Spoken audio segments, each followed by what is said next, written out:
on this awesome Friday. I'm going to say hello to everyone out there real quick and share my thoughts on the Gamecock season that just passed. Stacey Huff here, by the way. 2025-2026 season. Shout out to the UCLA Bruins for winning the championship. They deserved it. They earned it.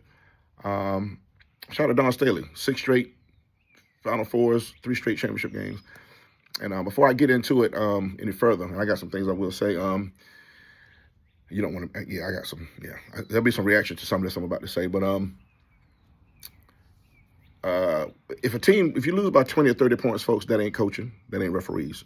I've always said this. I coached AAU. I've been rec league, coached AAU, broadcast for years, been around the game, played ball.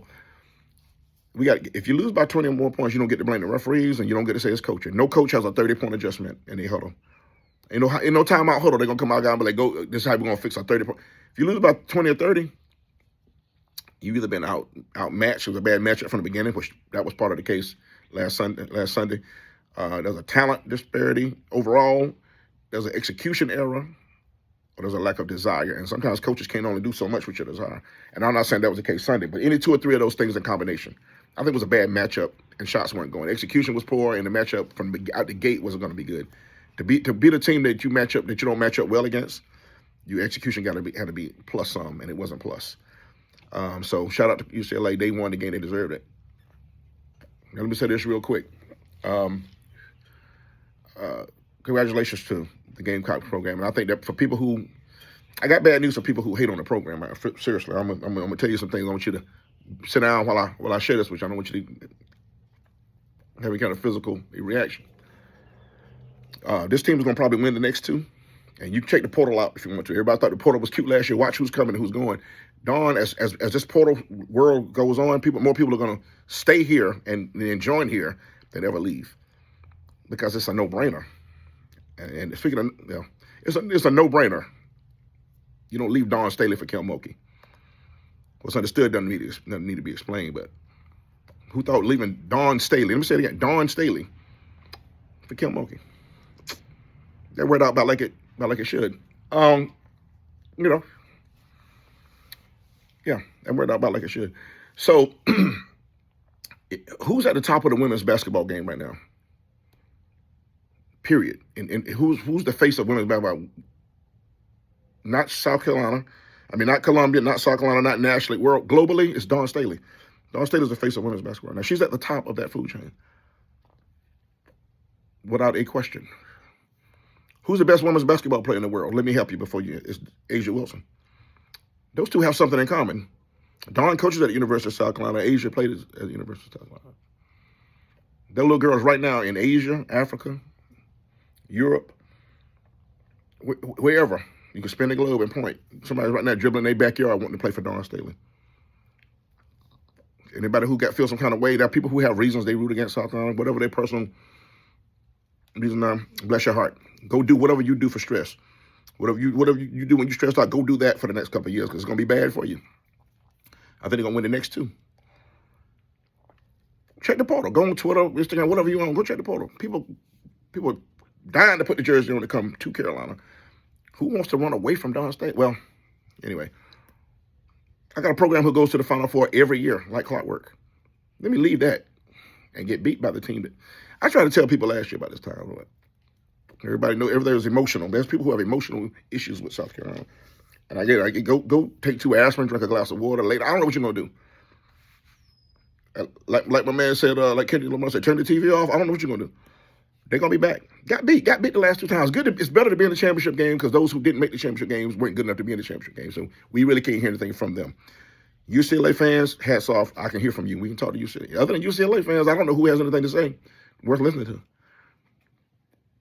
And they won't be back. They losing 8 to 10 players. We know LSU got people running out the door, right? Because of course Kim Mulkey, I can see running from Kim Mulkey, but the hottest coach in the game right now, you run too. That's Dawn Staley, right? The alma mater of the #1 player in the world, A'ja Wilson. You would run that. That would be the direction, right? There's a lot of smart young ladies out there. Thank God. Shout out to Shania Latson, who was smart enough to run into the program that goes to the Final Four and not out of it. So, speaking of the European, the people all over the world want to play for Dawn. Turner Beast is going to be much better this coming year. People were, fretting about Ocott not getting another year. She was really not that functional down the stretch. I wish she had another year. She would have been better because she's only been playing ball, 3, 4, 5 years.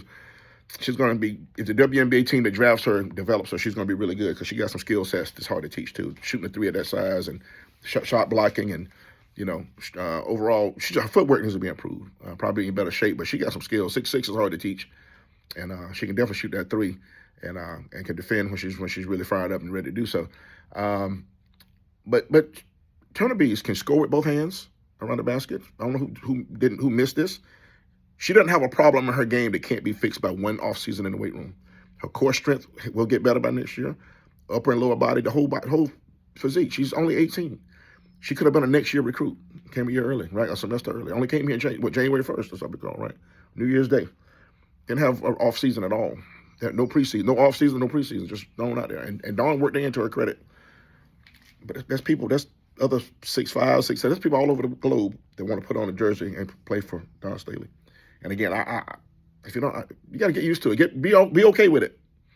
They'll be back. Probably win the next 2. Connecticut flood was their glue. Let's watch the portal. More people are going to come here than go anywhere else because Dawn Staley's here. Hottest woman in the game, Asia Wilson, went here. Be okay with it, or don't. I don't know. But do whatever you do for stress. Whatever your stress reliever move is, go to that because it's just going to be bad for you. If you're not on the train, you might get run over. But again, a lot of things need to be happening. I think Joyce Edwards, I'm going to say this quick, I think Joyce Edwards is the most overly critiqued player I've seen probably. I've been following sports 50 years. I don't know if I've ever seen a second-team All-American 20-point-a-game scorer as a sophomore get critiqued like this.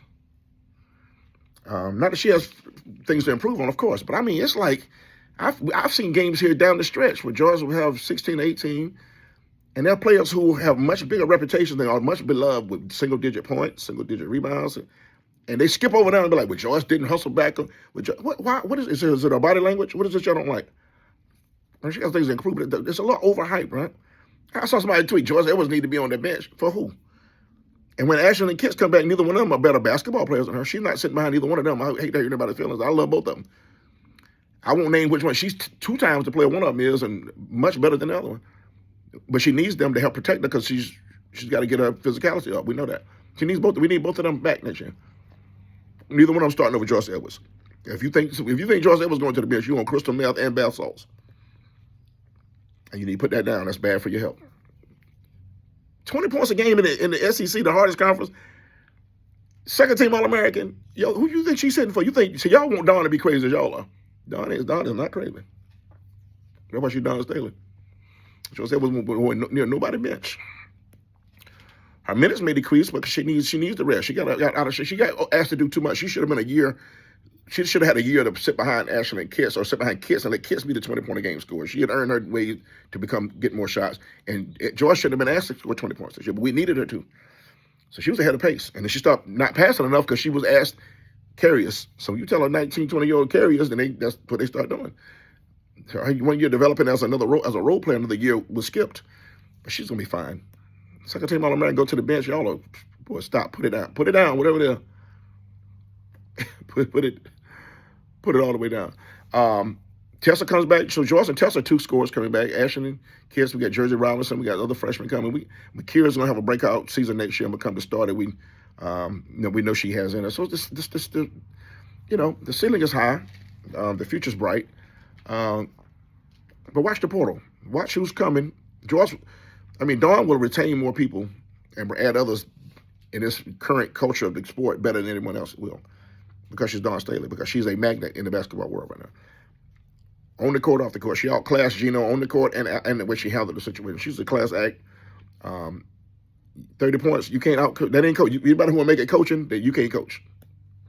If you thought that was a coaching issue, then you can't coach. She played the players she had. All she had was the roster wasn't built to go against a team with the size and shooting that UCLA had. That roster wasn't. Again, I would like to see that played with Ashley and the Kitts. Yeah. And Malaysia staying. I would love to have seen that, but that ain't what happened. They're going to be back for a couple more years, folks. Shout out to Dawn Staley, Gamecock women's team. They hate to be called Lady Gamecocks, by the way. I got an email years ago. I was doing a show. They emailed me saying, please refrain from using Lady Gamecock. They're the Gamecock women's basketball team, so that's why I say that. It's a really good season, in the future. But I think they're just beginning. I think this is the beginning of the dynasty. I don't think the dynasty is even anywhere near where it's going to be. I think she might win two out of the next three, maybe. And then from there on, girls all over the world want to play for Dawn. So let me say this real quick. Huff Nation Sports Zone radio show, 10 to 11 a.m. each Saturday morning. You can catch it at 100.7 FM in the Midlands, 1470 a.m. Also in the Midlands, down in Orangeburg County and Calhoun County is 92.9 ESPN Orangeburg, 1580 a.m. Calhoun County. The YouTube channel, the first show was a really good show that's out on my web page, on my YouTube page at Huff Nation Sports 06. I dropped the link in the comments, so please go and subscribe and like. It was the first show was really a great conversation with Deborah Stroman Wardlaw. Won 7 championships at Lower Richland back in the day. Last was in 2013, so it wasn't that long ago. South Carolina Basketball Coaches Association Hall of Famer, Columbia College Hall of Famer as a player, volleyball and basketball athlete over there. It was a great conversation. The second episode will drop this coming Wednesday. Bailey Harris, Lexington coach, 32 years at Lexington. He won 600-something games, 200-something losses, one of the best records in the state history. Finished number 6 all-time in public schools for wins on the boys' side.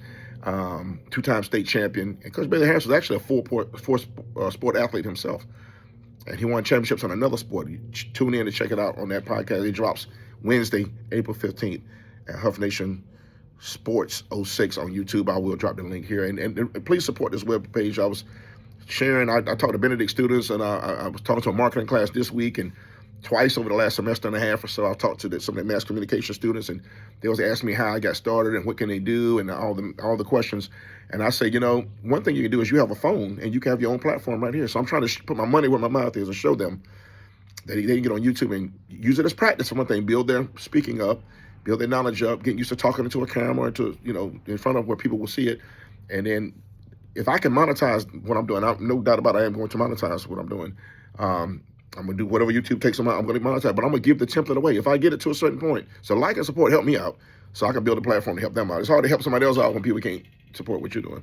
So I'm going to show them how to monetize it, and I'm going to give the game away. If I do it, I'm going to set it up. I want to set it up where the next generation behind me will have this as an option to monetize and to build up their resume and build up their credentials and get their experience. That's what I want to do. So help me with that. It's going to happen. Be a part of it. It'd be great if you're a part of it, but it's going to happen. I mean, thus saith the Lord. It's been in my heart, and that's going to be my way. That's going to be me leaving the business. It's going to be giving this game away to other people. I got a little bit more time left in the game after 25 years, but now for my final act, I want to give the game away to the youth, right? To our sons, daughters, nephews, and nieces, and family members who love sports and want to get into this lane. I'm gonna try to show them how it can be done. Only as my platform grows too. Can't not support me and help me support them. You gotta. That's another show too. The community aspect and how we will and will not support one another, right? Huff Nation Sports Zone, each and every Saturday, 10 to 11 a.m. I gave earlier how to tune in. Thank y'all for your time. Enjoy this great weekend. That was my recap of the Gamecock season. It was a great season, better than I thought. Better days ahead. Final Four pretty much every year, right? I don't see who's stopping that again next year. Get on board or get run over, get out the way. I don't know what you're gonna do, but those of us who enjoyed it, let's continue to enjoy the ride. Have a good one.